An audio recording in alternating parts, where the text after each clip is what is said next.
तुम्हारा समर्थन 2 ट्वीट का और तुम्हारी उम्मीद इतनी ज्यादा कि वो व्यक्ति अपना पूरा आचरण तुम्हारे हिसाब का बनाकर डासना में भजन कीर्तन करने लगे। भजन कीर्तन करने वाले कम है क्या? एक आध बाबा को तो बोलने दो जो तुम्हारी फटती है बोलने से। तुमसे वो संभव नहीं है, इसलिए तुम्हें कोई भी गौमूत्र पीने वाला कहकर चला जाता है और तुम दांत निपोड़ करके ये कहने लगते हो, अरे कहने दो, कहने से क्या होता है। और तुम क्या करते हो? तुम उन कहानियों पर विश्वास करके भावुक होने लगते हो कि यार 7 साल के आसिफ को मारना नहीं चाहिए था। यहाँ हम अपने हिंदू भाइयों बहनों पिताओं माताओं की लाशों से पटी रक्त रंजित भूमि पर खड़े हैं और शवों का अनवरत गिरना जारी है। यहाँ मैं तलवार उठाऊं या ललित लवंग लता परिशीलन कोमल मलय समीरे मधुकर निकर करम्बित कोकिल पूंजत कूच कुटीरे ये कहता फिरूं। हमारी बहनों का बलात्कार हो रहा है और आपको इस बात पर शर्म आ जाती है कि किसी वामपंथी या पंचर पुत्र जुबैर ने आपको एक वीडियो दिखा दिया, देखो देखो राइट विंग वाली जिसको समर्थन करते हैं वो तो गाली दे रहा है। हाँ देंगे गाली, इतना देंगे कि तुम्हारे कान से खून निकल जाए। इन राइट विंग के पुरोधाओं और प्राचीन पिटरिया योद्धाओं की इतनी फटती है वामपंथियों से जैसे कि इनकी बहनों से उनका विवाह होने वाला है और उनके खिलाफ बोल देंगे तो विवाह ना हो पाएगा। वामपंथियों को अपना बहनोई बनाना है तो खुलकर बनाओ, लेकिन याद रखना ये तब भी तुम्हें गरियाएंगे और कहेंगे साले बहनोई में तो इतना चलता है। कथित राइट विंग जब तक मर्यादाओं और नैतिकता की चादर से बाहर निकलकर नहीं सोचेगा वो अपने ही लोगों को नोचता रहेगा। सतयुग में धर्म एक ऋषभ के समान है जो 4 पैरों पर खड़ा था, त्रेता में वह 3 पैरों पर था, द्वापर में 2 और कलयुग में 1 पांव पर। हमारी लड़ाई इसी एक पैर को बचाने की है। वामपंथियों ने एक अच्छा सिस्टम बनाया हुआ है कथित दक्षिणपंथियों के लिए। इस सिस्टम में वामपंथी स्वयं हिंदू के भगवानों को बलात्कारी नारी विरोधी कहता है, देवियों को वेश्या कहता है, पूरे सनातन समाज को गाय गोबर और गौमूत्र के नाम पर तिरस्कृत करता है, मंदिरों को बलात्कार का अड्डा बताता है, चूड़ियों मंगलसूत्र और सिंदूर के नाम पर हमारी स्त्रियों का अपमान करता है, हमारे धर्म को आतंक से जोड़कर भगवा आतंक जैसे शब्दों का सृजन करता है, हमारी बच्चियों के लव जिहाद में होने वाले बलात्कार और हत्याओं को प्रेम के नाम पर छुपाता है, हमारे दलितों को जाति सूचक गालियों से अपमानित करता रहता है, हमारी मूर्तियों के विसर्जन पर हमले करवाता है, हमारे धार्मिक जुलूसों पर पत्थरबाजी करवाता है और फिर भी बचकर निकल जाता है। यह सिस्टम उन्हें हमेशा वैचारिक और धार्मिक स्वतंत्रता के नाम पर नैरेटिव बनाकर बचा लेता है और यह नैरेटिव भी वही भावुक हिंदू बनाता है जिसे लगता है कि दुनिया गुलाबी कमरों में गुलमोहर के पुष्पों को ताकने के लिए बनी है और वो उसी दुनिया में रहता है। यह भावुक हिंदू तब उद्वेलित हो उठता है जब आप आतंकी का आप मजहब बता देंगे। इतना बचाव तो उनके अपने भी नहीं करते जितना यह भावुक हिंदू ब्रीड करने लगता है। इनके तर्क के हिसाब से कोई आसिफ किसी महंत को मारने की योजना के एक हिस्से के रूप में मंदिर के भीतर जायजा लेने पहुंचता है और पानी पीने का तर्क देता है तो जज्बाती हिंदू मंदिर महंत हत्या ये सारी चीजें भूल कर ये कहने लगता है यार बच्चे को नहीं मारना चाहिए था। सड़क छाप भाषा में कहूं तो ये विशुद्ध चूतियाप की श्रेणी में आता है और उसे वही कहना भी चाहिए। हमारे अपने ही ऐसी मूर्खतापूर्ण बातें करते हैं क्योंकि उनको कभी नीम नीम कभी शहद शहद वाला मोरा पिया जो है इन्हीं वामपंथियों और इस्लामवादियों के इन्हीं कट्टरपंथियों में दिखता है। मुझे ये समझ में नहीं आता है कि क्या फेटिश है इन आतंकियों को लेकर हम हिंदुओं में कि हम सब कुछ भूलकर अचानक भावुक होकर उनके नैरेटिव में घुस जाते हैं। उनका नैरेटिव इतना मजबूत है कि कुल मिलाकर उनके द्वारा कही गई हर बात सत्य हो जाती है। लेकिन जो ही आपने 7 साल के आयशा की बात कर दी, 47 साल के बलात्कारी इलियास की बात कह दी, उसके 4 बीवियों की बात कर दी, निकाह हलाला की बात कह दी, बाबर के आतंकी होने की बात कह दी, मजहबी स्थलों में अनवरत हो रहे बलात्कारों की बात कह दी, हर आतंकी के एक ही रेगिस्तानी मजहब से पनपने की बात कह दी, किताब में काफिरों की हत्या की योजनाओं को सामने ले आए, आपने अपने ही इतिहास के पाठ्य पुस्तकों में छुपे दोगलेपन पर कुछ लिख दिया, लव जिहाद पर स्वर तीव्र किए तो आप मानवता के दुश्मन कह दिए जाएंगे। आपके हर चुटकुले पर आपसे माफी मंगवा ली जाएगी जबकि वही व्यक्ति आपके देवताओं का उपहास करता रहेगा, आपको गौमूत्र पीने वाला कहता रहेगा और आप रोते रहेंगे। आज मैं अपनी बात इस मुद्दे पर करने जा रहा हूं कि कथित राइट विंग को नैतिकता की चादर ओढ़ने का ऐसा क्या शौक है। हम ऐसे मुद्दों पर मुखरता से बिना लाग लपेट के अपनी बात कहते रहेंगे और यह विचार ऐसी बातें आप तक पहुंचती रहे इसके लिए चैनल को आप सब्सक्राइब कर लीजिए। आजकल मैंने देखा है कि अपने ही लोग जो स्वयं को सनातनी योद्धा मानते हैं जो जुबैर जैसे लंपटों के साथ होकर उन लोगों पर ज्ञान की वर्षा कर रहे हैं जो मुखर होकर जुबैर के चाचा, फूफा और बापों से लेकर वो जिसे सबसे ऊपर मानता है उसको भी धोता रहता है। ट्विटर के स्पेस में वार्ता का आयोजन करते हुए गिद्धों की तरह अपने विचारों को यति नरसिंहानंद जैसे लोगों पर थोपने का कार्य हो रहा है। ऐसे दिखाया जा रहा है कि मानो हिंदुओं का सबसे बड़ा दुश्मन वही है जो सबसे ज्यादा सटीक भाषा का प्रयोग करता है। हम अचानक से अपने आप को ऐसे देखने लगते हैं जैसे कि हम वेद व्यास हों और गणेश जी से महाभारत लिखवानी है तो वहां सिर्फ संस्कृत में सुभाषित ही बोले जाए। हम स्वयं लाख अमर्यादित रहें लेकिन हमें वो भगवा पहना हुआ आदमी वो तो वेद की ऋचाएं सुनाता हुआ दिखना चाहिए। क्या ऐसा है कि वेद और पुराणों के अध्येता कम हो गए इस देश में? क्या कहीं से आकाशवाणी हुई है कि नरसिंहानंद ने भगवा व्रत धारण कर लिया है तो वो अब दिन भर अयम निजः परोवैति गणना लघुचेत साम कहता हुआ फिरेगा? क्या हमारे ऋषियों ने शास्त्र शिक्षा नहीं दी है? क्या हमने धर्म युद्धों में छल का सहारा नहीं लिया है? फिर ये क्या बकैती चल रही है कि वो तो भगवा वस्त्र पहनकर गाली दे रहा है? हाँ, दे रहा है गाली, इसमें समस्या क्या है? तुमने अपने जीवन में गाली नहीं दी कभी? तुम्हें क्रोध नहीं आया कभी? या सारे सदाचरण हमें एक भगवाधारी में ही चाहिए? भले हम स्वयं नीचता के लिजलिजे घोल में नहाए हुए।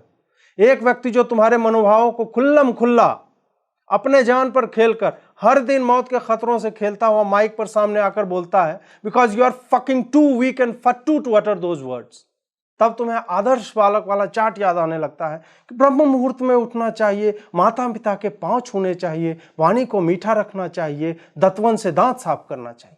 यह क्या कवि सम्मेलन चल रहा है या फिर कालिदास के मेघदूतम का मंचन हो रहा है? तुम्हें यह नहीं पता कि हम कहां खड़े हैं?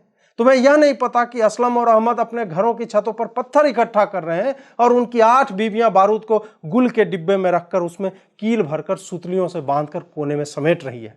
तुम्हें यह नहीं पता कि सलमा अपने भाई द्वारा लाई गई उस हिंदू दुल्हन को यह समझाती है कि उसे उसके बड़े भाई, अपने पति, उसके बाप और भाई के दोस्तों के साथ भी सोना पड़ेगा। ऐसा नहीं करने पर उसकी लाश सूटकेस में तैरती मिलती है। कहां सो रहे हो तुम? लव जिहाद की 1000 घटनाएं तुम्हारे सामने हैं जहां हिंदू बच्चियों को धोखे में रखकर फंसाया गया, उनका बलात्कार हुआ, उन्हें गर्भवती बनाकर छोड़ दिया गया। उनके साथ ऐसा करना हिंदुओं को नीचा दिखाने का आजमाया हुआ तरीका है। और तुम्हें पड़ी है कि वो रामदेव जो बाबा हैं वो तो धंधा कर रहे हैं, वो स्वामी है, वो तो वीडियो में गाली देता है। हम रोते हैं कि यार हमारी विरासत के लिए सरकार कुछ नहीं कर रही। हम भी लगते हैं कि देखो आयुर्वेद को कैसे दकियानुसी और अवैज्ञानिक कह दिया गया। और हमें इस बात से समस्या हो जाती है कि रामदेव को आईएमए चीफ ऑस्टिन जयलाल के साथ ऐसे नहीं पेश आना चाहिए था। वो अस्पतालों को ईसाई कन्वर्जन का सेंटर बनाना चाहता है, वो आयुर्वेद को नीचा दिखाता है और तुम्हें चाहिए कि बाबा ने तो ऐसा बोल दिया, मेरा सारा समर्थन और सम्मान वो खो चुके हैं, मैं तो उनका बड़ा सम्मान करता था। तुमसे समर्थन मांगा किसने था? यति नरसिंहानंद के लिए 2 ट्वीट करके तुमने सम्मान और समर्थन दे दिया। उन्होंने तुम्हें बुलाया था, गिड़गिड़ाए थे क्या तुम्हारे सामने? तुम्हारा समर्थन 2 ट्वीट का और तुम्हारी उम्मीद इतनी ज्यादा कि वो व्यक्ति अपना पूरा आचरण तुम्हारे हिसाब का बनाकर डासना में भजन कीर्तन करने लगे। भजन कीर्तन करने वाले कम है क्या? एक आध बाबा को तो बोलने दो जो तुम्हारी फटती है बोलने से। एक आध व्यक्ति को तो वो खुला समर्थन दो कि आप जो भी कहें सब सही है। तुमसे वो संभव नहीं है, इसलिए तुम्हें कोई भी गौमूत्र पीने वाला कहकर चला जाता है और तुम दांत निपोड़ करके ये कहने लगते हैं कि अरे कहने दो, कहने से क्या होता है? कहने से ये होता है कि वो बातें सामान्य हो जाती है। कहने से ही यह संभव हुआ है कि आज कहीं भी बम फटता है तो हमें पता होता है कि किस मजहब के नुमाइंदे ने ऐसा किया है। यही है शक्ति नैरेटिव की।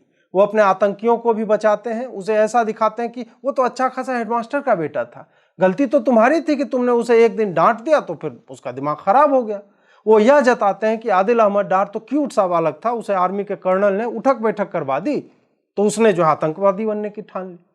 उनके पास ऐसी ही मानवता से ओत प्रोत कहानियां हैं जहां आतंकवादी बनने और दसियों की जान लेने वाले हत्यारे को भी हत्यारा बनाने वाला कोई हिंदू ही होता है। और तुम क्या करते हो? तुम उन कहानियों पर विश्वास करके भावुक होने लगते हो कि यार 7 साल के आसिफ को मारना नहीं चाहिए था।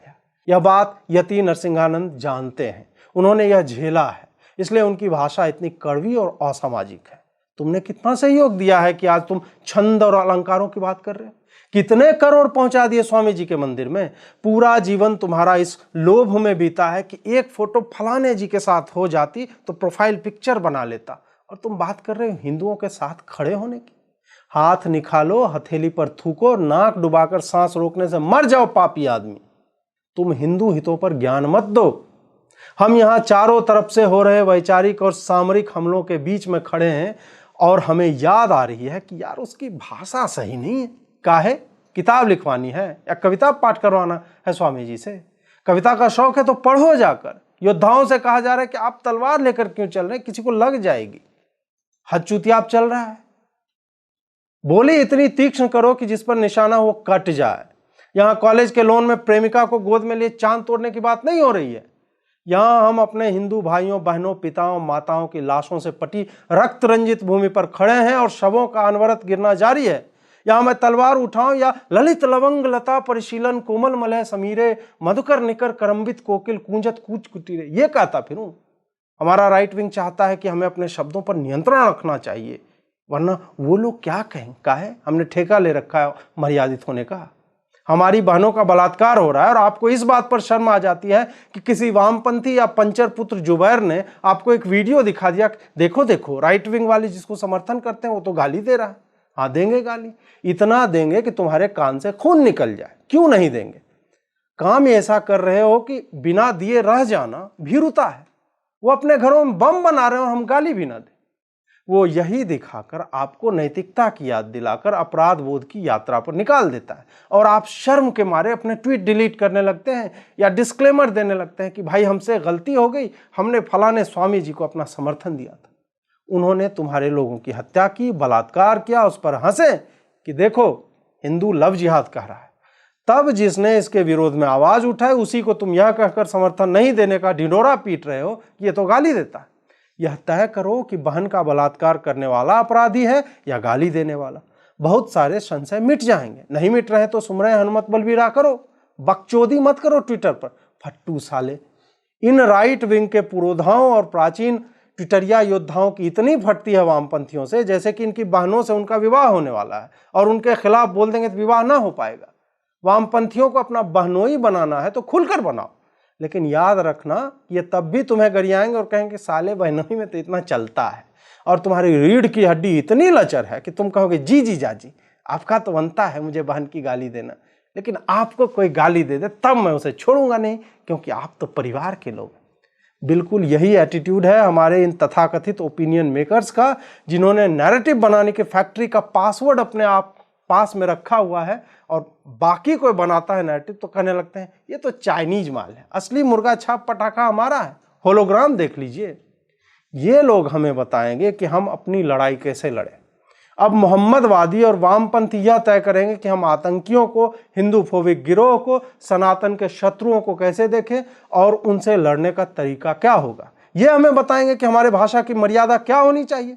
स्वयं को सुनिए कभी कि आपके जैसे 31 करोड़ लोगों द्वारा चुने जाने वाली पार्टी प्रधानमंत्री को फांसीवादी, हत्यारा, देशद्रोही, गद्दार समेत कितने विशेषणों से सुशोभित किया गया। आप चुनी सरकार को फांसीवादी, हत्यारा, तानाशाह कह देते हैं और सामने वाला उसे साला भी कह दे तो आपको दिक्कत है कि आप तो गाली दे रहे। कम से कम मुझ में यह ईमानदारी तो है कि मेरा क्रोध गाली के रूप में निकल रहा है। मैं किसी चुनी हुई सरकार को फांसीवादी या हत्यारा तो नहीं कर रहा। आप मुझे बताइए कि हत्यारा बड़ी गाली है, आपातकाल बड़ी गाली है, फांसीवादी बड़ी गाली है या फिर मादर फादर। कथित राइट विंग जब तक मर्यादाओं और नैतिकता की चादर से बाहर निकलकर नहीं सोचेगा वो अपने ही लोगों को नोचता रहेगा। वामपंथी और मोहम्मदवादी जब आपको वीडियो दिखाकर मॉरल हाई ग्राउंड ले रहे हैं तो उन्हें कहिए कि हाँ देंगे गाली और समर्थन भी करेंगे, तुम अपनी बहनों को मौलवियों से बचाओ जाकर, हम अपना देख लेंगे। साथ ही 2 4 10 गाली इन्हें ऐसे भी दे दिया कीजिए। ऐसे लोगों को गाली देने में शर्म या लज्जा की कोई बात नहीं। कोई अगर गाली का पात्र है तो आप उसे गाली नहीं देंगे तब आपका आचरण गलत है। यह युद्ध है, यहां हम विधर्मियों और आतंकियों की सोच वालों से घिरे हुए हैं। यहां क्यूट क्यूट बोलने से नहीं होगा।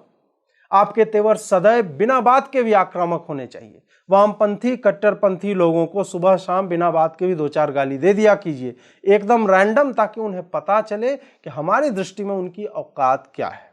पॉलिटिकली करेक्ट होने का काम मोदी जी का है, उनको अपना काम करने दीजिए।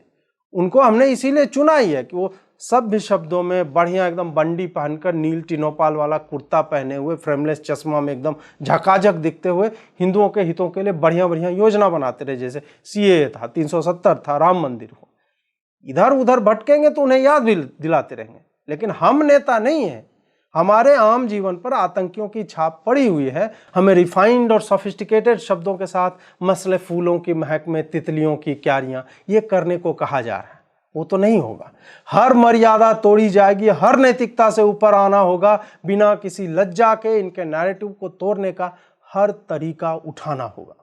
राम का समय आदर्श था, दुश्मन भी आदर्श थे, युद्ध नियम से लड़े जाते थे। राम को यह पता था कि राजा का आचरण संदेह के दायरे से बाहर होना चाहिए, इसलिए वो सीता का त्याग कर देते हैं। वो अपने निजी संबंधों को, अपने पति और पिता होने को अपने राजा होने से हमेशा कम प्राथमिकता से देखते हैं। वो मर्यादा पुरुषोत्तम बनते हैं क्योंकि वो अफोर्ड कर सकते हैं, क्योंकि वो सतयुग है। कृष्ण ने अपने युग में पांडवों की दुर्दशा देखी, धृतराष्ट्र जैसे ज्ञानी को पतित होते देखा, भीष्म जैसे महारथी की व्यवस्था देखी जो एक संदर्भहीन प्रतिज्ञा से बंधे रहने के बहाने स्वयं को ठगते रहे। और उन्होंने युद्ध में अभिमन्यु की हत्या देखी। वो तो नारायण थे, उन्हें सब दिखता था, उन्हें पता था कि अभिमन्यु की आयु क्या है। चाहते तो पूरा युद्ध ही रोक देते और अपने बंधु बांधवों को बचा लेते। उन्होंने फिर भी युद्ध होने दिया। उन्होंने कौरवों के हर कर्म को फलित होने दिया और युद्ध के टूटते नियमों का ही सहारा लेकर उन्होंने एक धर्म युद्ध को अपने नियत परिणाम तक पहुंचाया। भगवान कृष्ण से तो मर्यादा के प्रश्न नहीं पूछे गए। जब बलराम ने युद्ध के अंतिम क्षणों में नैतिकता की पाठशाला लगाने की कोशिश की तो उन्हें याद दिलाया गया कि जब वो निर्णायक स्थिति में हो सकते थे तो उन्होंने तटस्थ रहना बेहतर समझा। लेकिन युद्ध के अंतिम समय में वो ज्ञान देने आ गए कि क्या उचित है, क्या अनुचित।